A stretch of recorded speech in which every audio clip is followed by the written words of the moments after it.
My name is Bill Swantner, and if you are watching this, then you are one of the interns that was in the water conservation class that was presented as the Bexar County Master Gardener intern class on October 25th, 23rd. Sorry, today's the 25th.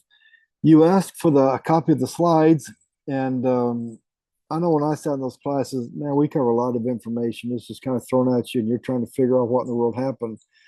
So since you asked for the slides, I thought I'd give you a video of it. I'm going to try to recreate much of what I said. So, Soil Reimagined. The title Reimagined comes from, I don't know, I've given the soil presentation about 10 or 12 times. I tried to think of a different way of approaching it. And so I don't know if it works or not. We'll find out. The soils, there are two things we cannot change. We cannot change our pH and we cannot change the texture. Those things just are. They're larger than just us. And I'll try to show you that on the maps. So what is soil? Soil is pore space and it's non-pore space. The pore space means that this is perfect in a perfect world. Pore space will be 50% of the soil. Half of that, or 25%, will be air. 25% will be water, and then of the solid part, 45% will be mineral, and 5% will be organic. Again, that's some perfect idea that someone came up with. The soil is air. There has to be air in the soil because the plants require oxygen. And you should remember that from chapter 3, where it talks about what I call the photosynthetic process. Photosynthesis, respiration, transpiration, translocation. I have a video on chapter 3 if you're not real clear on that.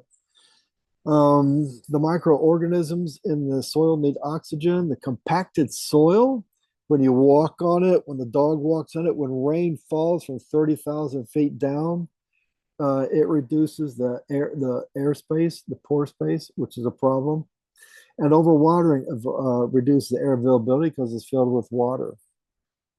Soil is water. The plants, the micronutrients, or the microorganisms in the soil need water to survive, and water carries the sugars and the nutrients to the plant, which you would have seen in chapter 3 with your xylem and phloem. And again, if you need to, I have a video on that. You can find it on, I think, my YouTube channel. Soil is organic material. Organic material provides the essential nutrients for plants.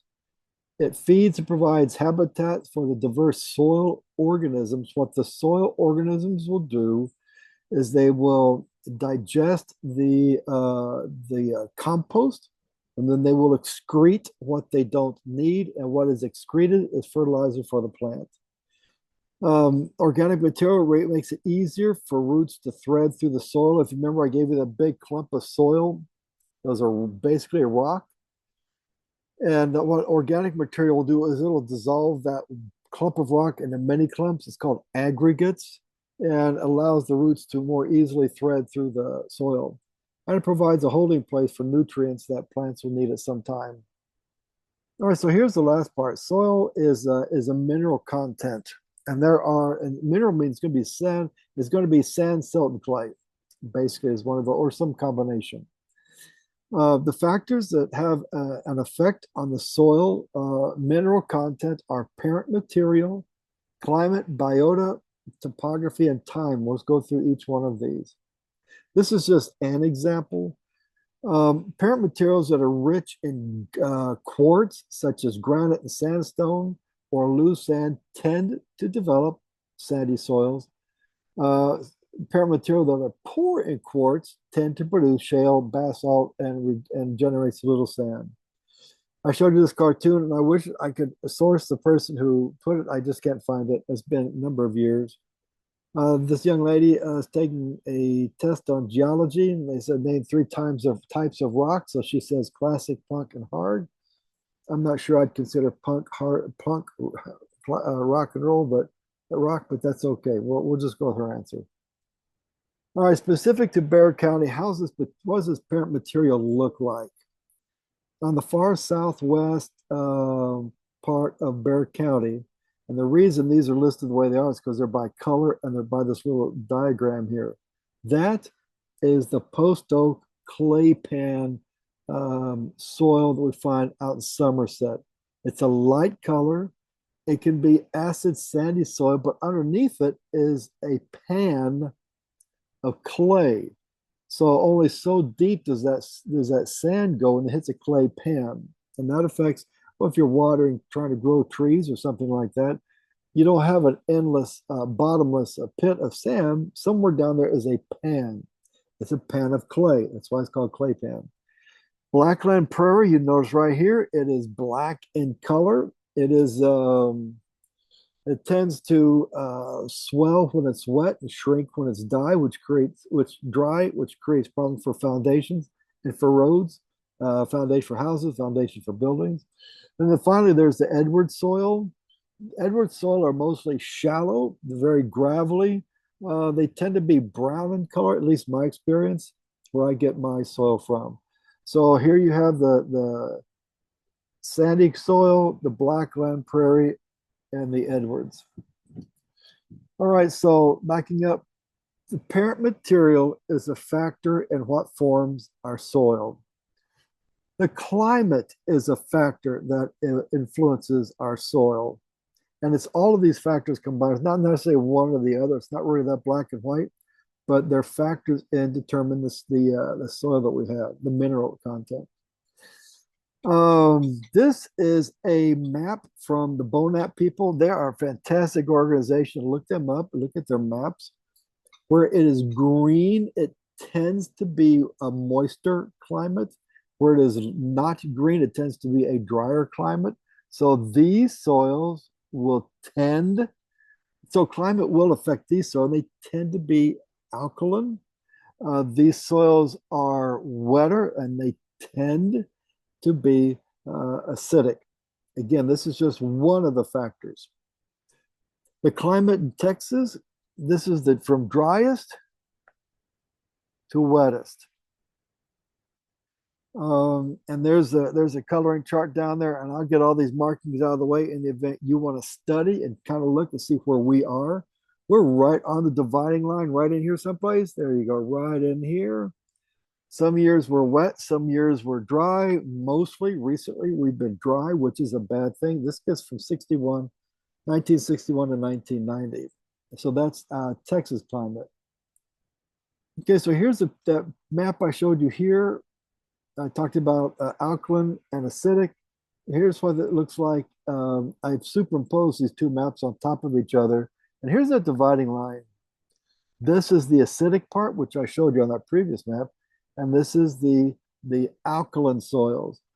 The important thing about this is sometimes when you're giving a presentation to somebody, they may try to say, well, I'm going to grow acidic loving plants in my area. It's azaleas, it may be gardenias, I don't know what it is. But my point is that it's very different. You can't do it. Basically, you can't do that. This entire area is alkaline. And somehow you think in your little dot, your little 30 by 30 lawn or backyard, or even 1 acre of land, that you're going to change the entire nature of that soil. All this soil influences each other. And so we just have alkaline soil. We have to learn how to live with it. Okay, so we did parent material, we did climate, now biota. Biota simply means the plants that live here and die here affect our soil. We do not have blue spruce growing here. We do not have gardenia plants growing here, so they don't break down their acidic nature. The things that die here are pH high or pH neutral. It's the grasses we have, oak trees, cedar elm trees, mesquite trees. They're not acidic, so the biota, what grows here, as it dies and breaks down, becomes part of the organic material. It affects the soil that we have. That's why biota is a factor. It is not the factor, it is a factor. Topography is another factor. So we've gone through, let me see if I can do my memory test here. We've gone through parent material, we've gone through how wet and dry it is, we've gone through biota, and now we're on topography. This is a factor in the soil that we have. This is Texas at its highest. This is Texas at its lowest. where Texas, and the fascinating thing is the way that we developed over time and how time has had an influence on the soil making of Texas. So topography a is a factor. How is it a factor? Because the higher it is, the drier it's going to tend to be. The lower it is down here along the coast, let me do that again. The lower it is, the wetter it's going to be. You have the thunderstorms are more frequent off of the Gulf of Mexico. You're down there on the ocean, so topography is a factor in what forms our soil. And then finally, time. I think my finally is a combination of everything. Our parent materials are limestone and claystone and mudstone. Our climate is dry. Our biota is prairie grasses.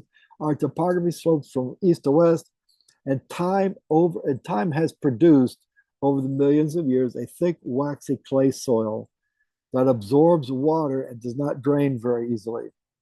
So, hopefully, that helps understand some of it.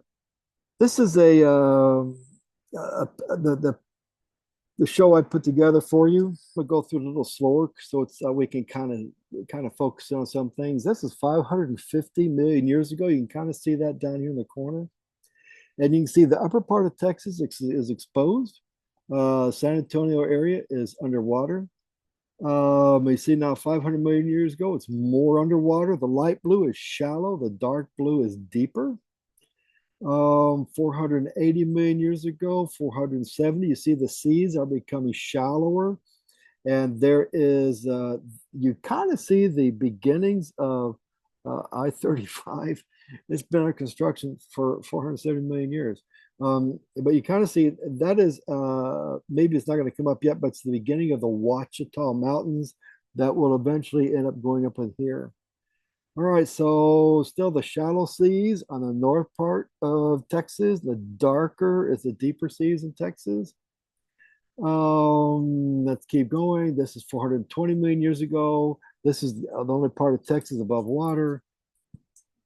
400 million years ago, 385 million years ago. Let me see something. Let me back up a couple slides. What is happening here is the collision of some continents, and that is the formation of the Appalachian Mountains.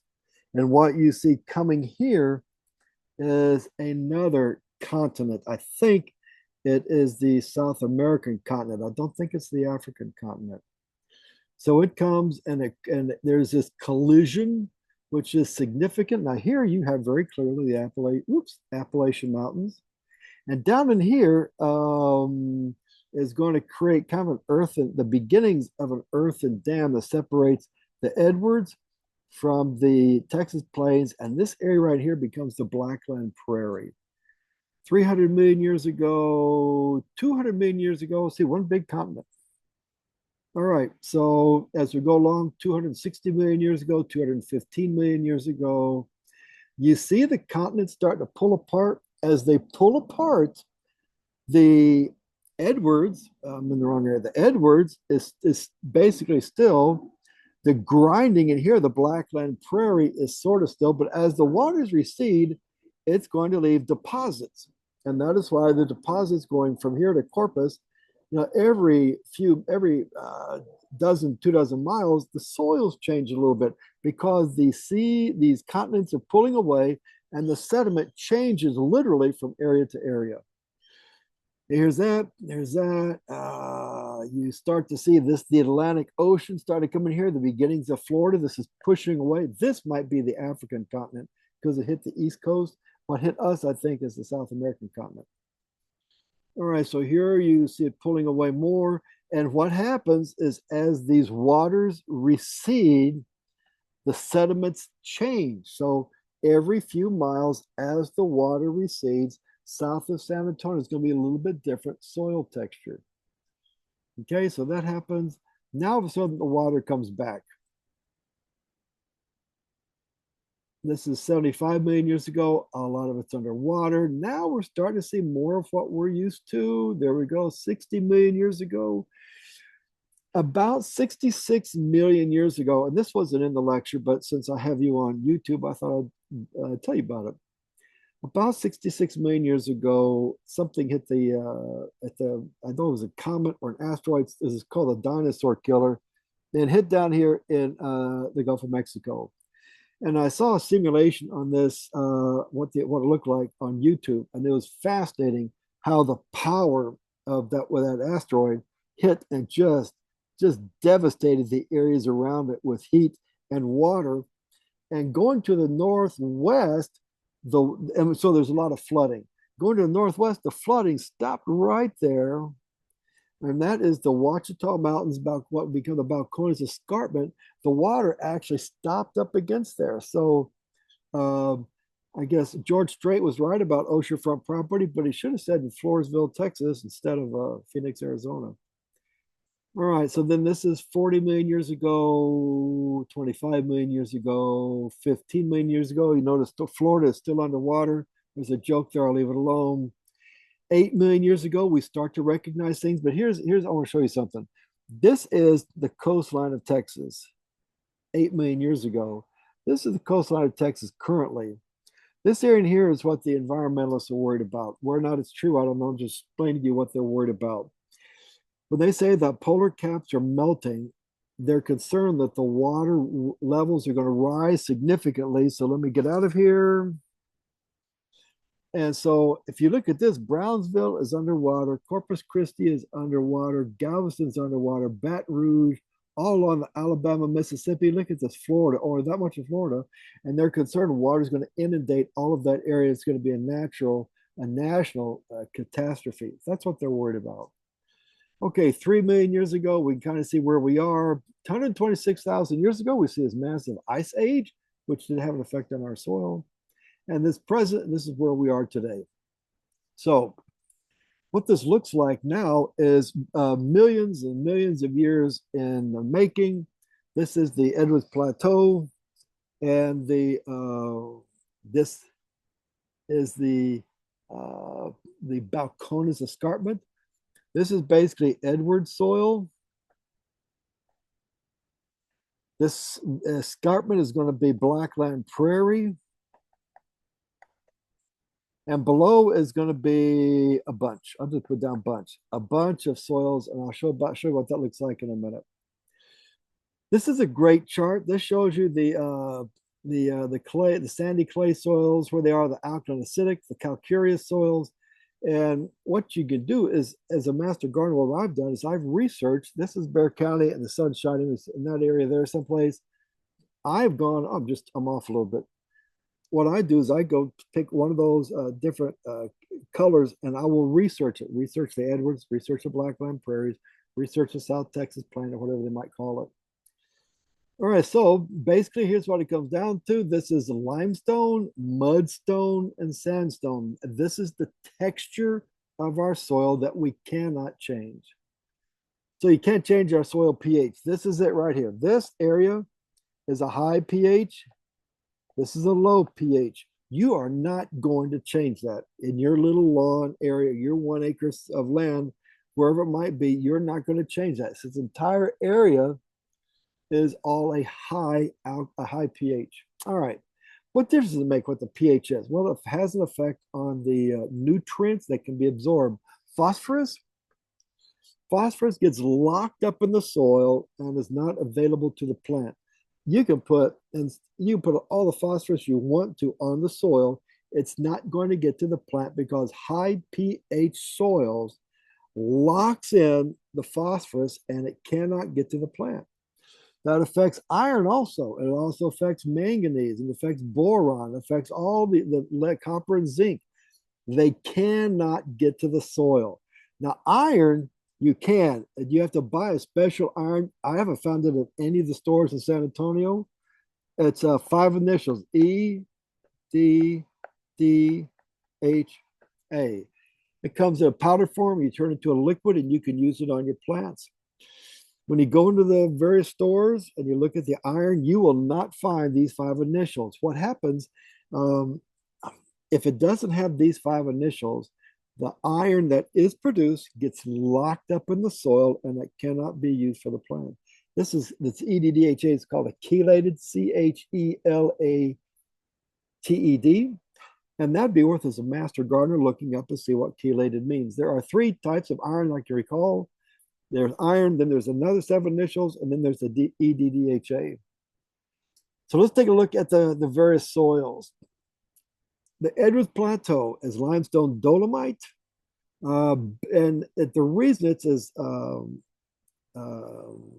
limestony as it is because over hundreds of millions of years, on countless told billions of sea creatures fell to the floor of the whatever the earth floor, even underwater, and they formed this limestone layers over millions of years. The reason we have aquifers is because the earthquakes, in part because the colliding of the continents, opened these spaces, and that's where water went in. That's why we have the Edwards Aquifer. Here's that map I showed you earlier that you could study. Here's the Here's the Edwards soil. This is the black land prairie. This is that Texas clay pan. It tends to be a shallow soil. This is out on 1604 and Tetzel Road. They're doing some work. This is countless billions, trillions, quadrillions of creatures that fell to the ground millions of years ago to the bottom of the seas or oceans, and they formed this solid limestone. And here's the quality of soil you're going to have up in the Edwards. And that's what you're trying to grow turf grass in, or you're trying to grow your tomato plants in. You can't change that. I took this picture because I was studying trees and I found this root is fascinating, how this root found its way all the bottom. I don't know what kind of tree that is, but my point for this presentation, look at that. That is the countless number of sea creatures that fell to the ocean floor and in time formed our soil. That is limestone, that is calcareous, clay calcareous soil, and you are not going to change that. Blackland prairie, chalks, marls. Here's the thing I want to point out: the grinding of land masses. Remember, you had the American continent and I think it was the South American continent colliding against each other, and that grinding created the smectite clay. And there are some volcanoes, not so much as an influence here as in the next soils. Here's where the volcanic ash really made a big difference, because you have volcanoes and their ash goes this way, and that helped to influence the soils there. The Some of it is the receding lines from the receding waters over the years run as it ran up against this up this Balcones escarpment. And another thing is that in time, when the Rocky Mountains started to form, that water rushed in part to the west to California, and some of it rushed to the east toward southeast toward Texas. And it came over here, and it came over here, and it hit that earthen dam, and some of it would spill over. But that is why this area here can have some sandy soil. This is Bexar County. The important thing here is anything yellow or pale yellow is clay based. You can look this up and study this general soil map of Bexar County. And the reason I have this down here, this is Somerset, that red sandy clay soil. This is the olive orchard that is no longer around. And that is basically beach sand. And it's as little as 10 miles. That's what I'm talking about. The receding waters affected the soil so differently. This is 10 miles. This is a red sandy soil, and this is beautiful beach sand, and they're so close to each other. I found that fascinating. This is a geology map of Texas. It'd be worth finding this map and researching each one of these times. I blew it up for you here. So basically, you have the Edwards, which is mainly one or two colors, no big deal. San Antonio is going to be in the green ones, but then look at here, you have soil color, color, color, color, color, color, color, color, color. And that has to do with when the waters receded and the materials they left behind. The volcanic ash coming from the west, the water rushing down from the Rocky Mountains and over the earthen dam. And backing up a little bit, one thing about the Edward soil is that it's the high clay soil, And when rain hits it, rain water tends to be on the acidic side. So it hits that limestone and it breaks into little flakes of clay. All right. So let me go back where we were. Did that one, this one. All right. So here we are. This is where we are after millions, 300, 400 million years. This is what we have. You cannot change the textures of these soils. All right. So let's talk about the organic material. Ideally, our soil should be somewhere around 5% organic material. We tend to have 0.5%. And this is a back picture of my backyard as I was renovating it. This area here is a light color green. It does not have the organic material. This area in here is a darker green. That is the effect of compost on a heavy clay soil and how it affects plants. So let's talk about compost. This is one of my compost bins. I actually have two of them. One's here and the other one's right next to it. I make my own, and I also buy, but I do make my own, and we'll take a look at it. Compost. What is compost? Compost is air, water, what we call browns, what we call greens. They get together and they form heat, and I think I go into that. This is type is what's called lasagna. There's a bunch of names for different types of composting. In the long run, does it make any difference? I'm not really sure. So this is 6 inches at the bottom of it, because it's kind of got crushed a little bit. At the bottom was 6 inches of leaves, and I watered it. The minute well, actually, what I do is on my leaves, I will soak them for a couple days in the green. I have two green containers, and I will soak the leaves in there for a couple days because I want those leaves fully saturated. For the compost process to happen, we need water. If you pour water on this, the laws of physics is going to take water and gravity. It's going to take water around the sides. This area is not going to get any water whatsoever. So I will soak my browns, my leaves, put a layer down, and on top of them I may put a layer of Starbucks coffee grounds, and then another 6 inches or so of leaves. And then I'll put in banana peels, apricots, whatever happens to be there. Put in another layer of leaves until I get this high here, and it's called lasagna because it's sort of like made like lasagna. The minimum is 3 feet by 3 feet, 3 foot high, 3 foot wide, and 3 foot deep, because you need at least that size to get the heat going inside. And backing up a minute, compost. What is compost? In nature, things decompose naturally. The trees rot, the manures rot, and they're formed together. It's called humus or humus. I think it's called humus. And in composting, what we're doing was we're recreating nature artificially. In nature, a limb falls, it takes forever to decompose. What we're doing is we are making nature work. We are intentionally combining leaves and sticks, and we are intentionally combining coffee grounds and banana peels, and we're producing this product called compost. And so back to this slide, you need at least a 3 by 3 by 3 to make sure there's enough heat to help that stuff cook, and I'll go into it. The maximum of 5 by 5 by 5, I'm 6 foot tall. If that thing is 5 foot tall, it's going to go up to here, and I can't get in there to really mix it up. That's why 3 by 3 is a pretty decent size. And these are pallets. You just screw them together and you're ready to go. Okay, composting needs air. It helps to, when you have a fire, you add air to it. It flames it. It gets the heat going. So a compost pile needs air for the microbes. It helps get that heat going. And this is really one of the best tools to deal with compost. It's that fork. Shovels trying to get stuck in there, and the thicker lawn rakes can work, but this is because the prongs are so thin, slides in there and easily turns it. Composting needs water. So what I do is after I soak mine, I add a layer of browns. I'll explain what that means. A layer of greens. I will put more water on top of it. Browns, greens, more water. Browns, greens, until that thing is really, really saturated. Browns are basically high in carbon. Leaves, wood chips, tree limbs, paper towels, paper towel holders, Those are browns. They're called they're carbon based. They're high in carbon. I'll show you what that means.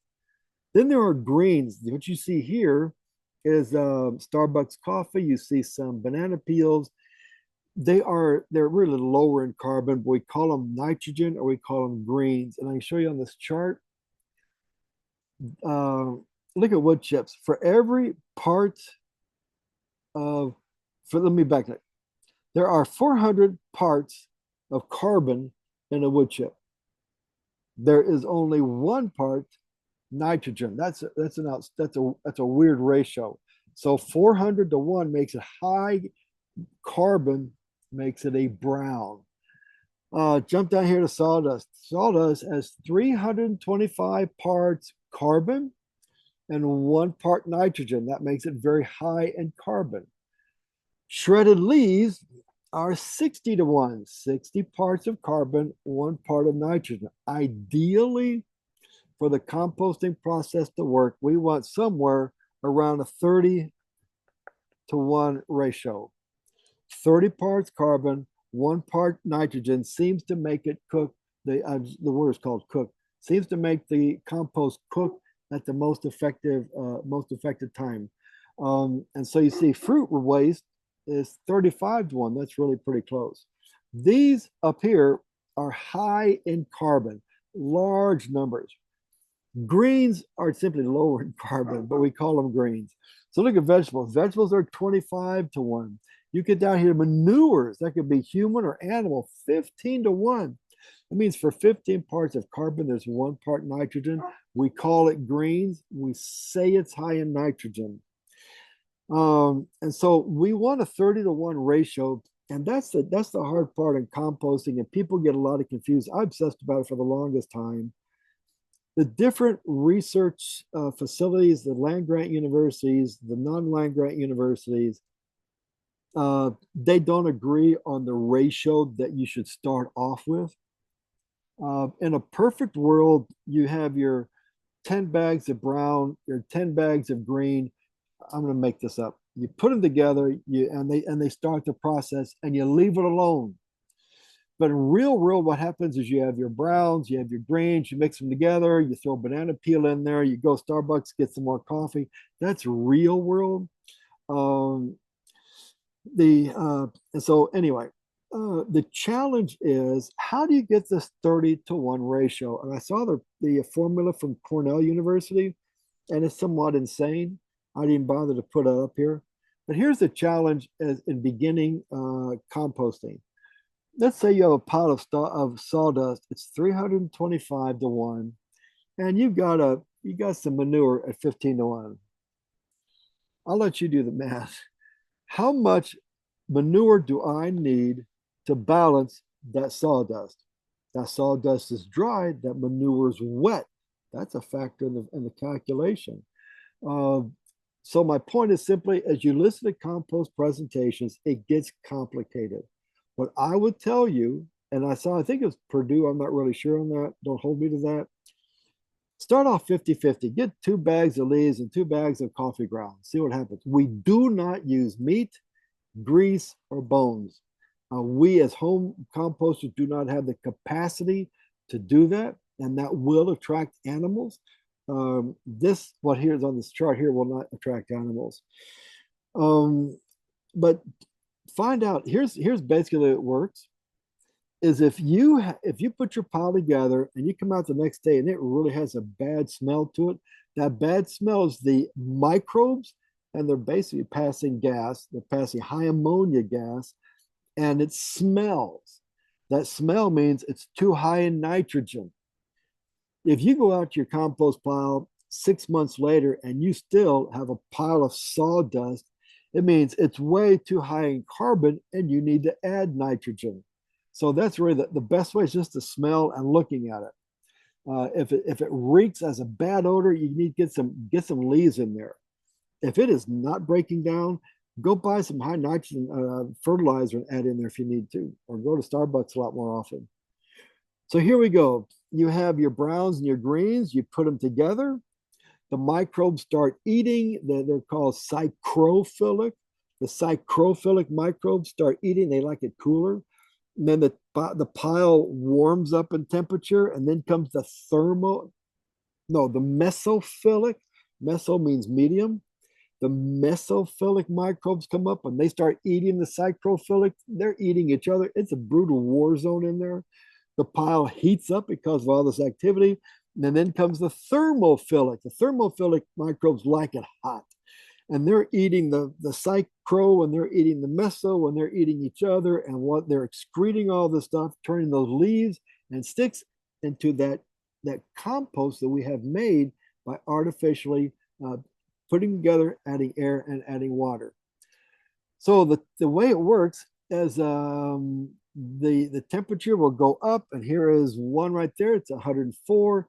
If it gets above 160, it's not going to catch fire. Don't worry about that. But if it gets above 160, what happens is it kills everything. The temperature is too hot, even for the thermophilic.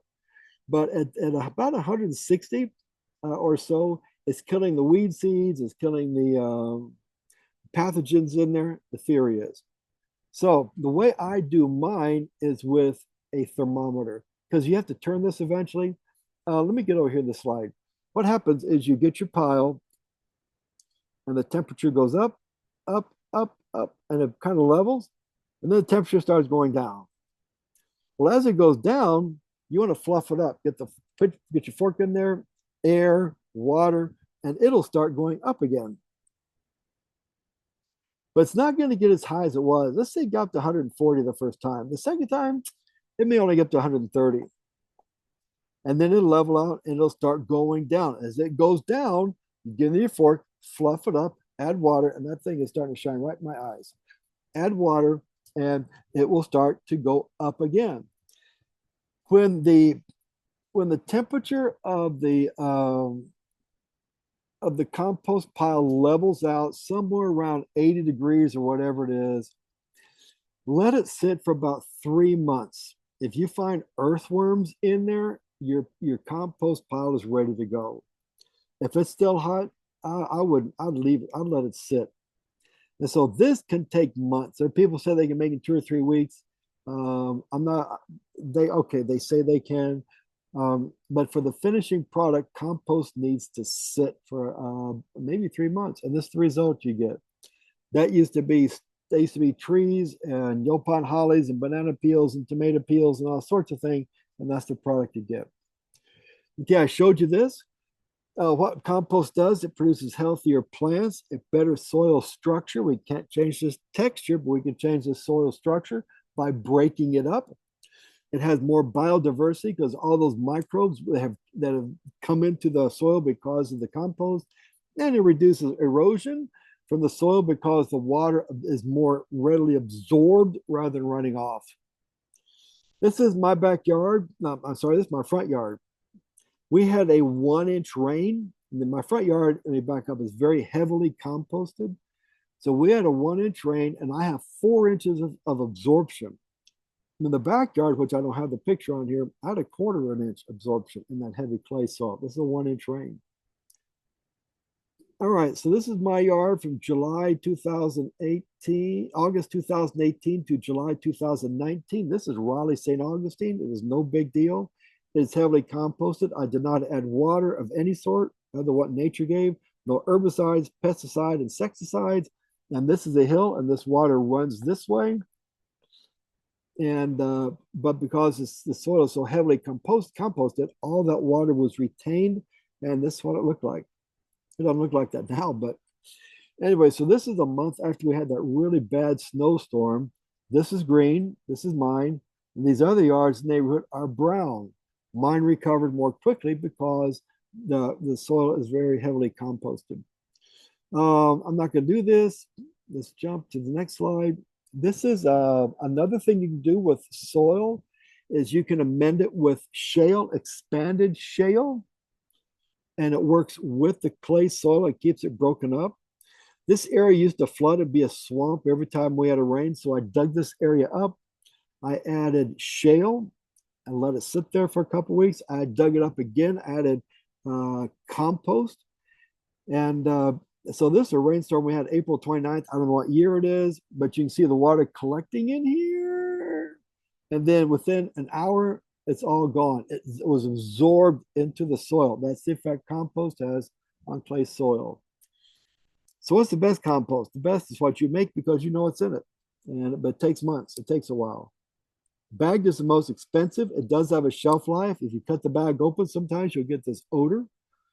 It's the most convenient. You can buy 1 or 2 bags. You can buy specifically cottonburg compost. You can buy cattle manure. You can buy a variety of ones that you specifically want, and you can store it until you need it. Bulk is fresh. They just made it maybe the day before. They piled it the day before. It's cheaper, significantly cheaper, but you need a truck or some way to have it, some way to haul it around. All right, so we have our soil. It's a heavy clay soil, high pH. You can't do anything about that. We can add compost, and that will help moderate the effect of a high pH, high clay soil. It moderates the effect in that it will help iron be absorbed better. It will help phosphorus to be absorbed better. It will break up the clay soil so that it drains better. So that's how it affects the soil. Mulch goes on top of the soil. If you've gone through all that trouble of adding all that compost and you've carefully worked it in, and you've got great soil, well, you want to protect that soil with mulch. Mulch protects the soil from the wind and sun, the wind from the southwest, from the southeast in the summer, and the northwest in the winter. The sun, 365 days a year. The mulch, it's a double shredded mulch, sucks in that water and holds it. It prevents weeds. Skip Richter, out of the retired horticulture agent from Houston, says where sun hits the soil, nature plants a weed. Well, if that mulch on top will help prevent the weeds from getting into the soil. The weeds may grow in the mulch, but in that little ground up mulch, they come out real easily. And it helps with erosion because it stops the water from being soil from being washed away, and it can help with color. But I'll talk to you about that in a minute. This is the effect of a mulch on a yard in a garden. This is my front yard. It was a July, 90 degrees outside. It must have been like 7, 8 o'clock at night, and the temperature says 90 degrees. I walked to the backyard, maybe 75 feet, in a mulched area, put in the same thermometer, and it said 80 degrees. That is the effect of mulch on the temperature of the soil. It holds water. This is the front of my house. I just installed this bed. This is a significant drop off here. And this is solid mulch, and I planted those plants in solid mulch. And if you look at the sidewalk, there is nothing on that sidewalk. That mulch, that double shredded mulch, just sucked in all that water and held it in place. That area I showed you earlier, I went back and filled it full of mulch, and it was never an issue. The water draining was never an issue again. All right, so I said you can add color, and I did this specifically for the soil mulch presentation. Here's a nice dark color. Here's a really nice light color. Here you have a dark color. You have a different color here. You have a different color here. What I found out is after about 3 weeks with our blazing hot sun, they all faded. They were the same color. So anyway, I found out. Mulches. Back in the day, pine bark was the flavor of the day. The problem is bark doesn't absorb water. And so we placed that pine bark mulch around. The rains came and the bark floated down to our neighbor's yard. Shredded absorbs the water better. Double shredded really absorbs water. And that's why we want double shredded. Ideally, this year's compost breaks down and becomes this year's mulch breaks down and becomes next year's compost.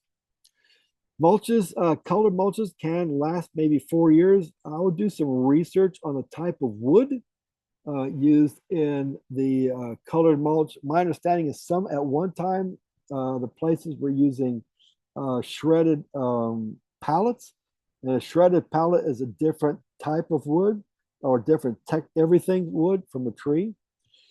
Single shred, double shred. Single shred are in pieces and they're not going to be as absorbent and they take longer to break down. The double shredded are very absorbent. Living mulch is also called composted mulch. And what they do is they add compost and mulch together. It's like a 2-for-1. Rather than buying compost and buying mulch, you can just buy them combined already. Free. Santa City of San Antonio offers it for free off of Harry Wurzbach Parkway, out by the airport. It is not clean, but it works as long as you know that going in. And then there's commercial. Bagged, you can buy cypress, pine bark, native, all sorts of colors. This is city. Notice a big piece right here. Here's some debris up here. You're going to find that. That's just part of it. This is a double shredded mulch. You can see how much finer it is. So that is the presentation that I gave. Hopefully that gives you some better insight into what I was trying to say. If you have, well, you have my email address. So if you have any questions about this presentation because I didn't say something clear enough, let me know, and I'll be glad to try to answer your questions. Good luck on your class this year. If you need some help on anything, let me know.